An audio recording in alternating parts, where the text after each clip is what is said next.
Yo, you need to always be relentlessly enhancing your authority and leverage. No matter what career field you're in, whether you own your own business, whether you work for somebody else, whether you work with somebody else, regardless of the position that you are in, regardless of what work you are doing, regardless of whether it's brick and mortar, whether it's, digital, whether it's plumbing, whatever, whether it's coal mining, you need to always be climbing the hierarchy, right? And what I mean by this is when you do that, when you are always trying your best to enhance your authority and leverage, this starts to give you the power role, right? This That's just fantastic. I mean, that's absolutely fantastic that happened.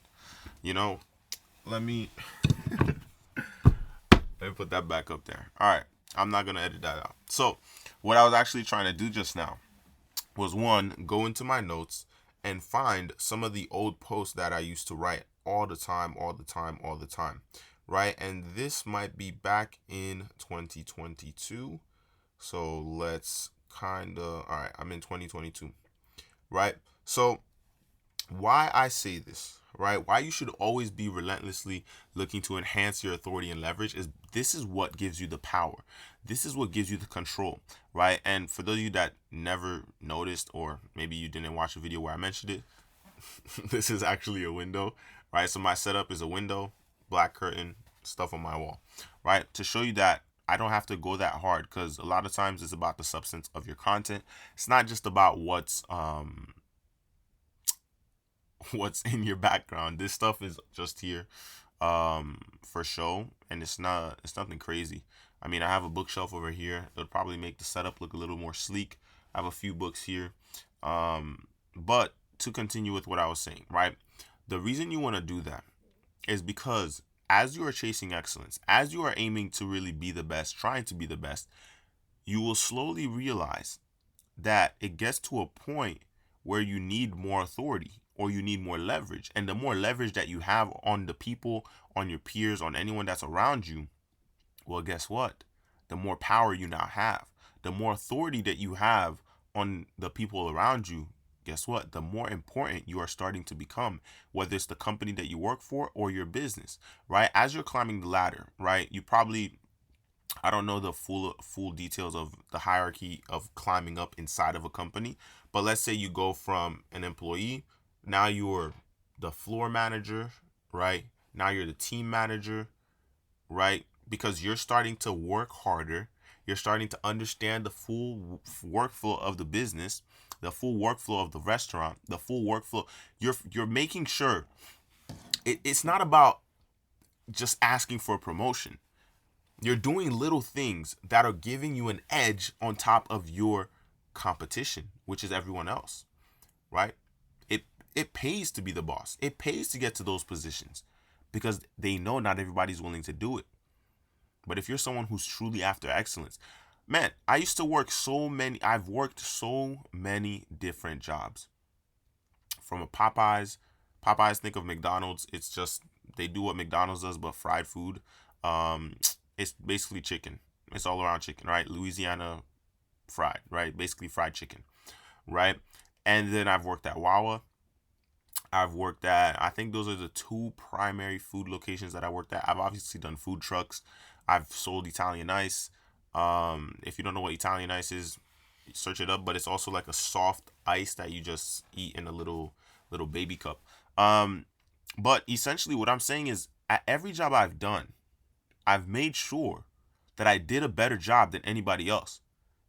I made sure my sandwiches looked better than everybody else around me. What does that do? Well, for one, mm, excuse me, for one, the people around me start to notice that. Oh, why are you making your sandwich like that? It doesn't have to look that good. It doesn't have to be that good. That's cool. You could do that, but I'm still going to make sure that mine looks better than yours. Because I buy think about this. I've bought the food at some of those restaurants, and I'm not always happy of how my food turns out because maybe they were missing a piece, or the sandwich is ugly, or they made it very lazy.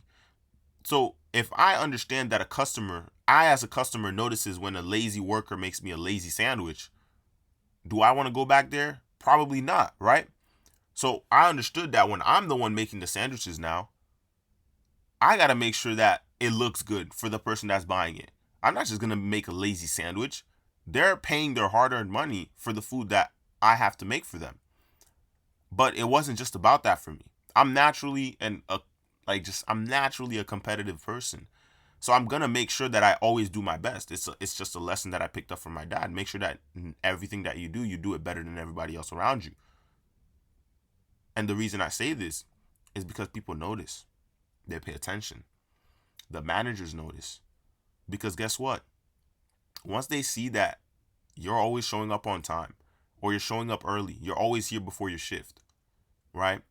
Or you organize things better than everybody else, right? Let's say whenever I was in the freezer, I made sure that everything was just always the freezer was always clean, because I know there are people who leave it unclean, right? And what I mean by this, so you go into the back, there's a freezer, right? And the freezer and the cooler is where you start to stock the shelves that, for the drinks, the like the milk and the juices and water, like that's just the wall where you just open the door and you take something out of the fridge and then you go pay for it. So behind there is obviously the cooler, the freezer, where you organize that stuff. I noticed, I always noticed that it was a mess. I always noticed that some things didn't match, right? So I made sure every drink went where it was supposed to be. I made sure it matched everything in its area. And then when it came to cleaning up, there's a camera in there. I knew there was a camera in there, but I still made sure that they saw me, because I could have hid and I could have been on my phone while working the entire time, right? I know that I could have done that. Everybody else tells me they did that, but what did I do? I made sure that it all lined up. I made sure that I made the customer's job easier, even though it's one location. I'm naturally a business person. Wherever I go, I'm always looking at the business, trying to understand the business, trying to see how could that business do a better job, right? How much are they spending on operations, right? These are the thoughts that I have. I don't know why. Maybe it's I've trained myself to be this way over time, or maybe I've watched too much business stuff, so now I look at everything as a business. But even when I was working those jobs, I was viewing it as the business owner. What if I owned this business? How would I want it to appear? Right? Because most people, just because it's not theirs, it's not their business, they're not making the most money because the boss is making the most money. They do a poor job, and then they wonder why they get fired. They wonder why that person got a promotion and they didn't get the promotion. Right? The little things like that, making sure everything is where it's supposed to be, making sure every sandwich you make looks better than the next than your peers, than the people that are around you. Making sure you count the chickens that you're putting in the box to give to everybody. Ensuring that they get what they ordered is one of the ways that business gets repeat customers. The managers have to track that stuff. They have to track how many people walk in. They have to track how many orders are being placed. They have to track these little things, because that's how they keep their job. So if I'm helping them keep their job, you don't think they're going to notice? Especially when everyone around you isn't doing their best and isn't making sure they're more efficient than you, and making sure they're not making sure that they are the most efficient one. Imagine everyone at the job was making sure they always did an efficient job. Do you not think that business would be flourishing? Why do you think so many businesses go down? It's because not everybody cares. So when you put more effort and when you care, not just about the position that you get, you could be at the bottom, but in a year, they promote you. Maybe in 3-6 months, they start talking about promoting you, simply because they notice already you are different than the people that are around you. Because best believe they are always watching, even if you don't think they are watching. And if they are not watching and they see you improving and they see you're picking things, I pick up things so quick, you only have to teach it to me once. Maybe it's genetic. Maybe I get it from my dad. Maybe it's just, I'm just built like that. Guess what? It pays. It pays. It pays. I take that mindset everywhere. I'm always doing whatever I can to enhance my authority and leverage in everything that I do. For me now, it's subconsciously. What am I doing currently that's going to give me more authority and more leverage in this scenario, in this situation, with this client, with this prospect, with this project, right? You need to become extremely calculated at everything that you do, especially if you're after excellence. Because believe it or not, the guys at the top, each and every one of them are calculated. So if you expect to be amongst them, yet you're sloppy, the way you dress is sloppy, the way you walk is sloppy, the way you drive is sloppy, your setup is sloppy, your workspace is sloppy. Why do you think these businesses have guidelines for new employees? Because they understand what it takes to be operationally efficient. Say it with me. To become operationally efficient, you need to have structure, not just in your life. You need to calculate things. How fast do you make, what's the fastest somebody can make a sandwich? What's the fastest a new employee can make a sandwich?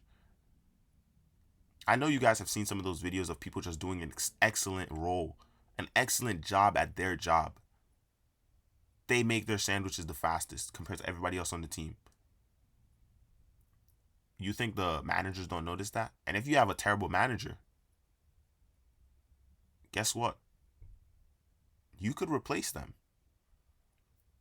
Do you want the money? Maybe not. If you don't want the money and you're comfortable with, 5, 10, 15 bucks an hour, that's fine. Keep doing a sloppy job. Because believe it or not, somebody at your job, even if they are pretending, laughing with you, there's always the snakes that are snitching about you not doing a good job. Think about that. There are snakes at your job right now that are probably paying attention every single time that you are distracted, talking, not doing a good job.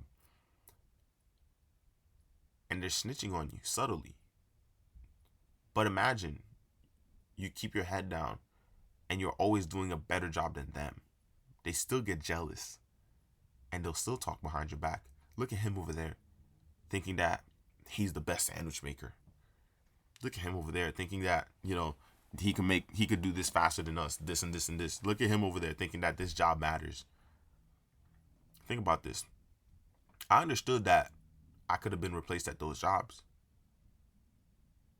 One of the reasons I left was because I just leave. I'm not gonna stay for a promotion. That's not why I went to those jobs. But I understood why the people that were working there at those times were working there. They had nothing else better to do. We all have dreams and goals.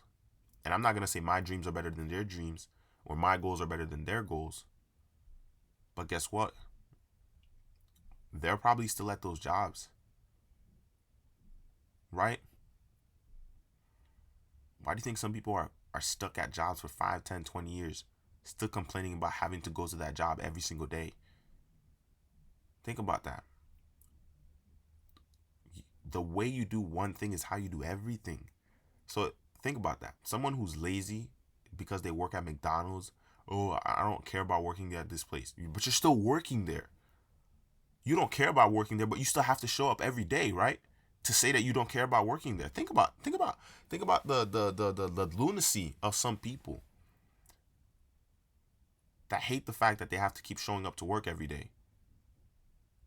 Yet they never do anything different. They never show up different. Think about that. When you are relentlessly enhancing your authority and leverage, you have a goal. You want to be the best. You want to be the highest earner. You want the nice car. You want the watch. You want the suit. You want it all. Yet you're lazy. You think someone lazy is truly ever going to get to those things? You can become lazy after you get them. But being lazy before you get them, It doesn't work that way. Like, it doesn't work that way. It's pure friction. Like, you have to constantly and consistently work on improving.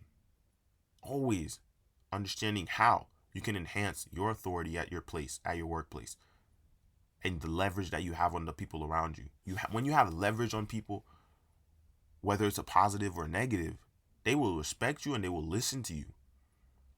It's like knowing your boss's secret. So now he's doing you favors because he doesn't want that secret getting out. That's negative leverage, but it's leverage, right? It's like the janitor. The janitor knows everyone at the workplace secrets, right? The janitor at the school, he knows what goes on at night, but they have to call him. So now he has leverage, right? Let's say the teachers, they're messing around at night and they left a dirty condom somewhere.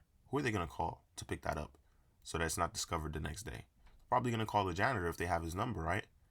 So now he knows who's doing what at night. And if they don't want to lose their jobs, maybe he's not a bad person and he's not going to snitch on them, right? But if they're afraid of losing their job, they're probably going to, hey, I owe you one. I owe you a favor.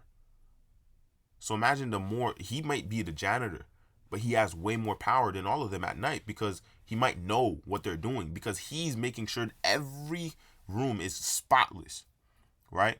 So because he's making sure every room is spotless, he's going to know the things that are going on. He's going to see which rooms are dirty and why they're dirty. It doesn't matter the position that you're in.